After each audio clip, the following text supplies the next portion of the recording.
కర్నూలు జిల్లా కోస్గి మండల పరిధిలోని సాత్నూరు గ్రామంలో సోమవారం అయోధ్య దేవాలయం ప్రారంభోత్సవం సందర్భంగా కలశాలు, డప్పులు, డోలలు, డీజేలతో యువత ఆనందం వెల్లివేసింది. అయోధ్యలో నూతనంగా నిర్మించిన రామాలయంలో బాలరాముడికి ప్రాణప్రతిష్ఠ సోమవారం ఘనంగా నిర్వహించారు. 500 సంవత్సరాల కళ నెరవేరిందని యావత్తు భారతదేశంలో ప్రతి గ్రామంలో ఆ శ్రీఆంజనేయ స్వామి దేవాలయాలు, రాముని దేవాలయాలలో ప్రతి ఇంట్లో దీపాలు భక్తులు వెలిగించారు.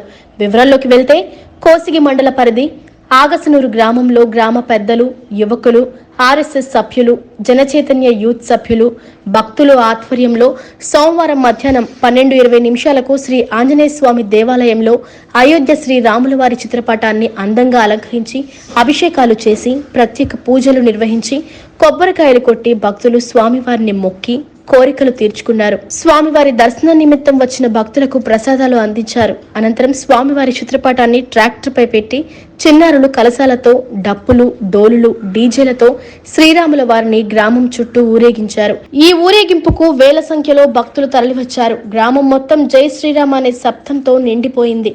ఆ ఊరేగింపు సమయంలో భక్తులకు ప్రసాదం ప్యాకెట్లు పంచిపెట్టారు. ఈ కార్యక్రమంలో గ్రామ పెద్దలు, యువకులు, చిన్నారులు, మహిళలు, ఆర్ఎస్ఎస్ సభ్యులు, జనచైతన్య యూత్ సభ్యులు, భక్తులు తదితరులు పాల్గొన్నారు.